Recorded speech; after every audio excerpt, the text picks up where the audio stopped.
This is just a new day. I don't know if I have a whole lot to say, but I feel like some of the feelings are starting to subside off me, thank God. Um, I don't even want to think about them because it brings me back there, and I don't know. Um, but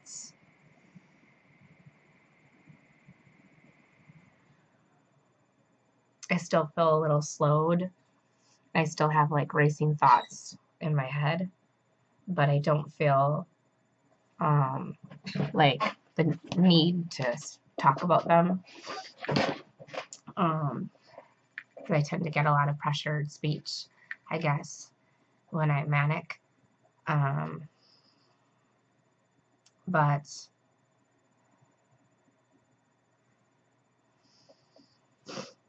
I definitely don't feel like suicidal anymore, which that's what scares me is when I'm in that place, I really don't see any way out. What I think is the most confusing part about bipolar is that your intellect constantly tries to validate your emotions, which are invalid. So basically, that sounds really complicated, and I thought for a long time, how do I explain this? Because I understand the concept, but I just don't know how to get anyone else to understand it. But basically, when I'm in like I feeling really down, like I'll have all these thoughts, pretty much, which is my intellect, flooding my head, kind of validating and adding to whatever depression, negativity, helplessness, or hopelessness, anything that's going on. It just feeds it. It feeds it. Your intellect feeds it, and you really have a difficult time fighting against it, because if you try to use any, say there's a part of you saying, hey, this will pass, there's the other part will be like, yeah, it's just going to come back again. And it's going to feel really long when you're in it and real short when you're not in it. Because you know how it's going to be. You might as well just, kill yourself. Like it's weird. And when I'm out of it, I feel like more and more my rational self is there. The only way I can think to explain it is that usually when you have, say, something bad happen, you lose a job, then you start to think, oh my God, I'm not going to be able to pay for my rent. I'm not going to pay for my car payment, my, insurance, this, that, whatever. I won't have medical insurance. And then it starts to hit you and make you feel really bad. And then you might get depressed. And your intellect kind of brought you to that emotion. Do you know what I mean? And basically, it's the opposite with bipolar. It's like you get the emotion first, and then your intellect tries to validate or reason why it exists. Even though the problem is that the emotion, because it's happening first, and it's really unfounded and it's just out of nowhere, it's searching and searching and searching, and your brain is smart. It's good. It's going to find reasons that it makes sense. Like, oh, this is the why you're feeling this way. Look at this. Look at that. Look at this. Look at that. And when your mind's going that direction, it's really hard, and especially when it's racing, because you have so many. Like for me, I have so many thoughts. I always have kind of a lot of thoughts going on in my brain. I don't know if that's and they're not superficial. Sometimes they're just all over the place. That sometimes it's hard to even communicate. I have to slow down. I pause just to try to stay with one of them. But I have trouble listening to music for that very reason, because I find my head is so noisy that I just want quiet and I can't get it. But it gets a little quieter at times, but it seems like it's always going. So I think that's what people don't understand about, like I'll go to, a psychologist and they'll try to give you coping skills, or they'll say, um, when you're going through this, try to replace your negative thinking, with this, or black and white thinking, or do a helicopter view, or they try to give you all these different coping, which is all good. It's good, but for a bipolar, it's difficult. It's difficult because you have a whole, you don't have this intellect that's just sitting there, that's rational. You have an intellect that's totally pumped up on drugs, your own brain is providing these drugs, and the judgment's off, and it's impaired, it's not right.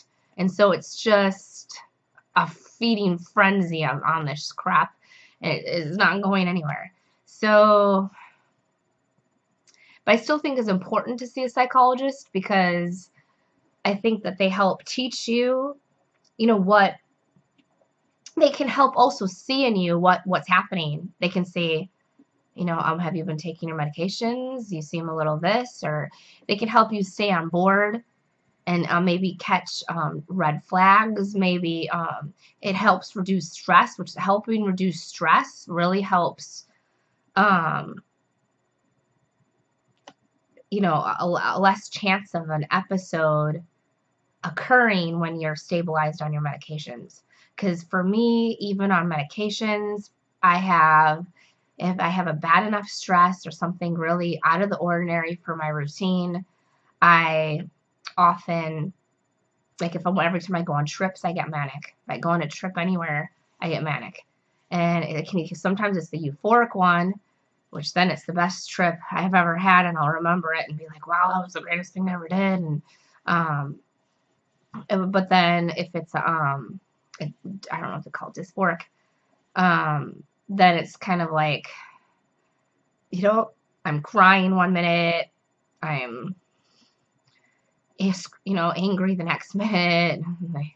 I'm just this person that you definitely would take any enjoyment out of any vacation or trip. But like any out of the ordinary routine things, I have to just be so careful to keep, I guess, my life in check. It's just as important to be on top of, your medications as it is to be on top of things like exercise. Exercise for me is huge. It's huge. Like, basically, I need to almost be like, sometimes things will be going, like I'll be trying to be back in life, and things are happening, and I start to skip that, because you think, oh, well, I don't want to, like, it takes time to shower or to do this or to exercise. It takes a big cut out of your time sometimes. It's, and you just don't always want to make time for it. But, I think with bipolars, you have to not look at things as, do I have time for this? Certain things are a necessity. You have to just realize you're not like everyone else. You can't do it the way they do it. You can't skip that night of sleep. You can't go that day without exercise. You can't, not take your vitamins. You can't not take your meds. If you don't want to suffer the consequences of not being on top of your illness, then you need to make sure you do what you're supposed to do. That 20 minutes of sunlight, all that crap makes a huge difference. It all comes together to make treating you an easier thing. Like, I believe usually I can almost account, I keep a video diary, like I said, and I like the video diary because I can go back and see myself when I'm, depressed, or go back and see myself when I'm manic. For me, a video diary, if anyone wants to try it, I think it's great. I can bring it into my different doctors that I see. I'm currently go to a university as well, where I can show, a professor there, and in the psychology department. But like, I feel like a video diary is really, really, really good because I'm being treated at several, like I said, the university, and then I have my doctor. I have different people, and I can kind of show them, hey, this is what I'm going through. Instead of trying to explain it, when they can see you going through it, it's a lot easier. Because just like the first video that I had posted, which was really hard for me to post, I was like, I don't know if I should post this, but I talked to different people, and they said maybe it'd be helpful for people to be able to see somebody in it. It wasn't the words that were coming out of my mouth, but to be able to see the way, see the pain the person's in, see the depression, see the going from one topic to another, see the speaking, see the sporadic, the agitation, see the anger, because there's a few times I remember in that particular video. But if they can see it, it doesn't matter what words are coming out of your mouth at that moment, because a lot of those words is your intellect, which is, again, impaired. It's your judgment's impaired. Everything's impaired because it's being drugged. You're currently drugged, just as if you're drugged by any other drug, like ecstasy or any of those. All those are mind-altering things that change your brain chemistry. So does bipolar. It changes your brain chemistry, and you are essentially, you're drugged by your own brain. And so instead of taking an outside drug to cause your brain to do the chemicals, your brain's doing the chemicals on its own. But basically, I'm still, I can't say I'm like, I don't feel like I'm definitely in a normal state. I feel like I'm doing better. I'm a little depressed. You can see like I'm having a little trouble still with my hygiene. I haven't really showered in a few days. I take a bath. But like I am having enough energy to go out and start functioning in life again. And so doing the exercise, doing the things to help keep me stabilized. But I feel closer to my old, like closer to myself. And so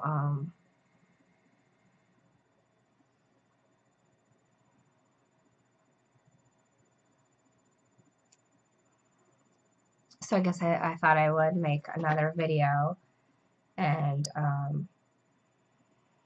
kind of just show, I guess, different stages. So I still feel a little fatigued, and